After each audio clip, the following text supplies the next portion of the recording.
everyone, I'm Angela Carter and welcome to the fourth, yes the fourth of my weekly tarot card readings. We have made it to a 4-month celebratory rose, excuse me. So I just want to start off by saying thank you to everyone who has been watching my videos, my family and friends, for your support. Anyone else who's watching, I really want to start building my channel up and getting those viewerships up. So if you could please like, share and subscribe to these videos and my channels, I'd be really appreciative of it. I do want to become a professional creative as I've lost one of my jobs this week. So I'm kind of like trying to build up this business here, but Rome wasn't built in a day, and I know that, but also it wasn't built by one person. So I need the help of everyone who's been watching to just spread these videos around. Say, oh look at this crazy girl, she's nuts, but she's actually quite interesting, because I do put a lot of my blood, sweat and tears into these videos, and it's disappointing when a few of them don't get very many views. And I get it, and I'm in the early stages of it, but I just really need some help from you guys, so I really would appreciate it. Thank you so much. Mwah. So after my little plea bargain there, I just want to get into tarot astrology side of this weekend in particular. We have a full Capricorn full moon lunar eclipse on the 5th of July. So Capricorn, let me just read something about it. The full moon helps us regain our footing in the face of uncertainty, which is very much of these times right now. We don't know what's going to come, as the lunar lift of the eclipse ignites the star sign of long-term goals and lends structure to our ambition. So we're starting again, basically we're halfway through the year, we're starting again. A few things to watch out for and to note is that we're still in Cancer season, and it's a Capricorn full moon, and Cancer and Capricorn, are the opposing signs. They're the opposite signs of the zodiac. Cancerians are all the home life and looking back, nostalgia, growth, the divine mother, and Capricorn is all about the future goals and being driven into your future. So we have those two opposing forces right now. So it does feel like a little bit back and forth, like job unrest and home life unrest and relationship unrest. We don't know what's going to go on. We're finding out where we're strong in areas, where we're not strong in areas, and we're learning from that. But we have now reached the end of the eclipses. There's three eclipses in the space of 1 month on the Capricorn Cancer axes, where they've been since 2018. So we've now changed. Much has shifted in the past couple of years in the areas of our chart where Capricorn rules. And actually I've only got one area in my chart, in my natal chart, where Capricorn rules, and that is my Neptune. And Neptune in Capricorn, apparently, is reserved and refined, especially in areas related to control, power, fame, success. Capricorn Neptune may be a bit conservative and traditional, yeah, kind of me. They reflect on spiritual matters, tarot and stuff, and are inspired by the great matters of art, music and literature. I mean, I am an actress. I want to be an actress professionally and a professional creative in general, so I do, and I'm interested in the arts and music, and I've worked in a theatre up until this week. Anyway, also, just to note, during an eclipse season, the motto is expect the unexpected. So without further ado, let's get into the tarot side of this week before this video is 30 minutes long. The tarot, if you do want a personal tarot reading, as I want to be professional creative and this is just part of it, then just get in touch with me on my social media page. Just send me a message and we can talk about terms. So let's go to the table and see the energies for this week, the first full week in July. You better move out of the way now. With the Moonology cards, because this weekend when I'm filming this, it is a full moon eclipse, lunar eclipse in Capricorn, a full moon in Capricorn. So let's pick a full moon card first, shall we? Alright. Let's go.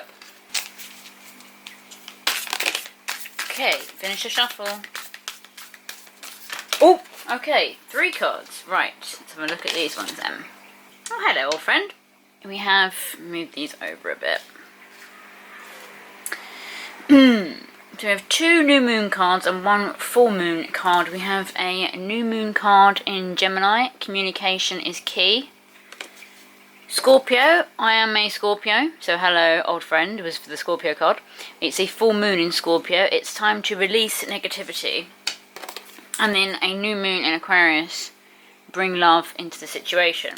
I'll put these up here and then we'll get into the tarot. So these are crowning our energies and we can refer back to them. The first full week of July for the collective, off to the lunar eclipse. Okay. Were you meant? How you were meant to come out?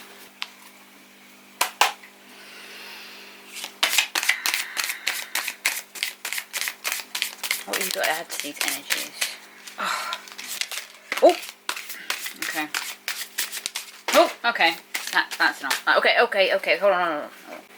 Okay, let's have a look at the rest of these cards. I'll just move these up here so we can see better in the camera.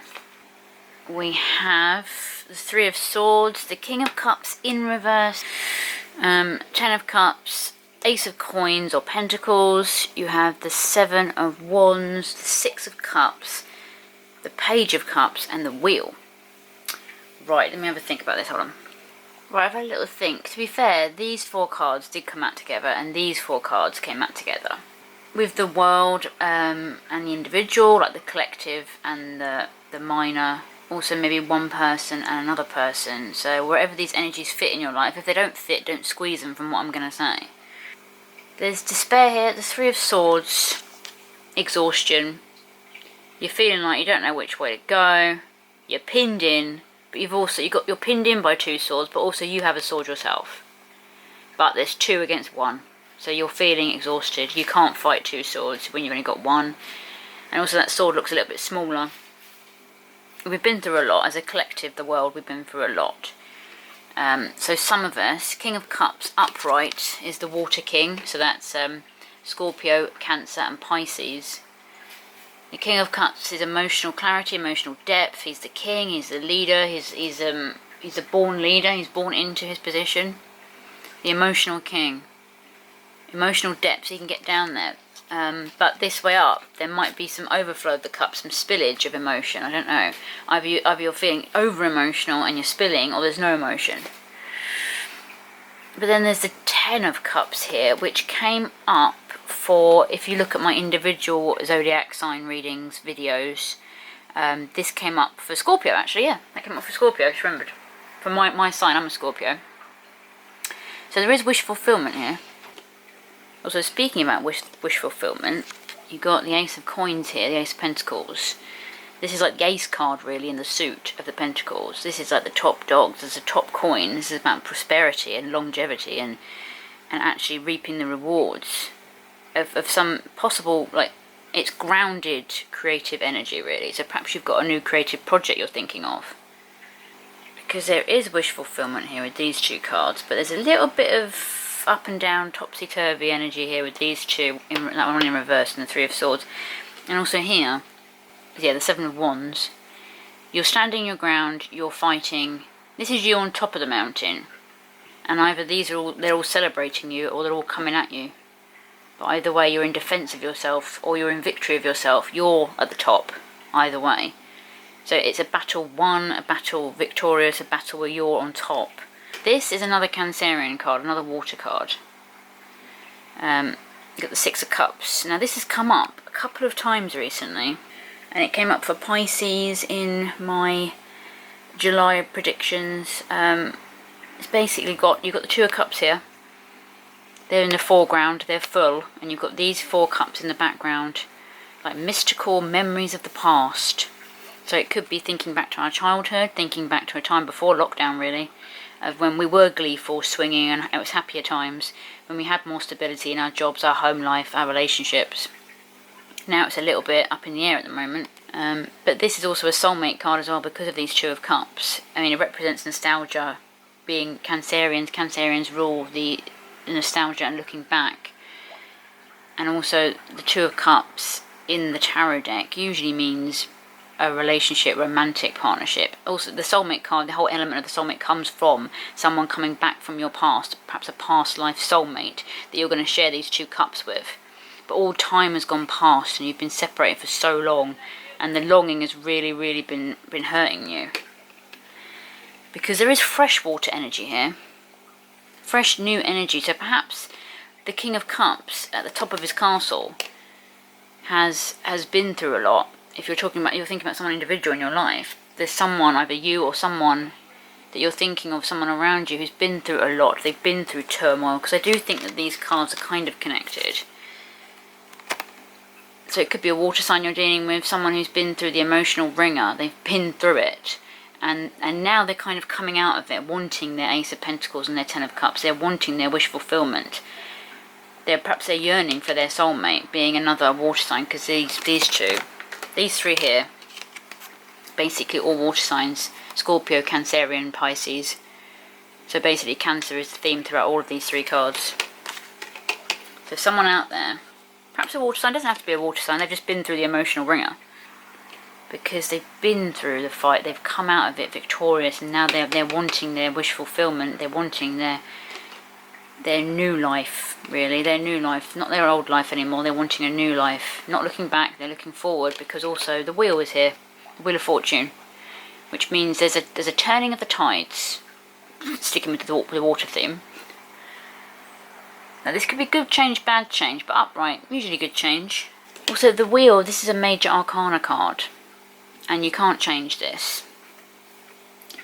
This is the only major arcana card on the table, and all the rest are minor arcana, so these can be adaptable and changed. If you don't like the positioning of these in your life, you can work your way around it. But you can't stop this one. But then again, maybe you don't want to stop change. Maybe you don't want to stop good fortune coming in and the tides turning, the wheels changing. It represents the eternal cycle of contrasting fates and fortunes. So perhaps fate is at play here. You've been through it, but fate is turning. There's something, you've stood your ground. You've stood your ground in life. And you're seeing your way out of it. Because you've got good stuff coming, new water energy, new opportunities. Opportunities for prosperity and family life, your future. This is looking into the future. 10 of Cups, wish fulfillment, all your 10 cups are filled up. But you've got to find your 2 of Cups first. And then you can maybe build up with them. So for anyone who's single out there. Because the design of this card with the lion, the rabbit and the monkey, and then finally the abstract empty fourth orb, or whatever you want to call it. The empty fourth non-state, I have no rule, basically. This is where you can apply any energy to this particular area. But the lion, the monkey and the hare, actually a hare, the hare is an indication of things to come. I will rule. The lion, the present, I am ruling, and the monkey, a mocking realization of the temporal nature of our previous state. So actually our previous state being in lockdown, our previous state being in turmoil, we're finding strength now in the times we're living in now. We have to move forward into the future, and it's whatever you can use in your life, whatever energies or powers you can harness in your life to move forward and make the wheel change in your favour, perhaps in the world's favour. Right, there's a lot of big energy here. Let me just take a minute, hold on. Let's see with the application of these three Moonology cards. It's bring love into the situation. So there is love here. There is watery love, emotional depth. There is possibly soulmates, past loves coming back. Perhaps you've been separated from your loved ones, been trying to figure out a new job opportunities, because things are changing for us all. But try and be compassionate to people and realise maybe the people that have had to let you go from your jobs. I mean, I can resonate with this. They didn't want to do it. They're just in financial difficulty. You're a good worker. They didn't want to have to do it. And then communication is key. Talk about your feelings. Also manifestation. Act like you already have what you want. Because the time is changing, the wheel is turning. Manifestation, communication. Talk to people about your feelings. Don't bottle things up if you've been feeling stressed or anxious.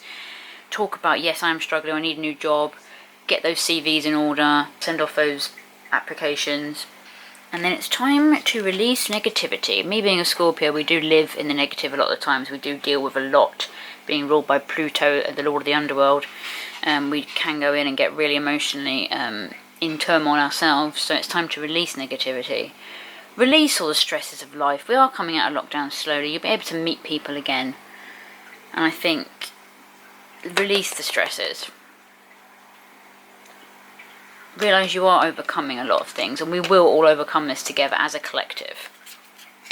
There's hope for the future. This week, especially with that full moon eclipse, that lunar eclipse in Capricorn. Capricorn energy is about looking to the future. Building a foundation. Also, Capricorn is earth energy, and that is real big earth energy there. So that's full on Capricorn. So times are changing. This summer we're all going to be redefining our own lives, really, and there'll be a lot of new stuff coming in, hopefully, if we've been manifesting right, if we've been thinking right. Don't be all up in your head thinking, because swords is also air energy, so it's up in your head. Think about your mental as well as physical health. Literally out of lockdown, into a new life, start afresh. Wheels are turning, start afresh. Let me get an angel card. Oh, okay. I'll just do one shuffle because otherwise I have too many cards and we'll be here for 25 minutes. Okay, this is children. That links with the past life soulmate thing. Because it could be a soulmate coming back from your past, a past life soulmate, or maybe we need to get back to being more childlike with that energy. Again, with the Page of Cups. Child, looking at the world through child's eyes, starting afresh. Because some of us are probably changing jobs, changing our money, relationships, home life, whatever. But there is young energy here, young, fresh energy with the children card as well. Yeah, that makes sense. So everyone, I hope that was helpful for this coming week. Had some good energies in the last couple of weeks. This is nice energy, I like it. Just have a healthy and happy first official week of July and coming out of lockdown with things easing up. So take care, guys. Bye.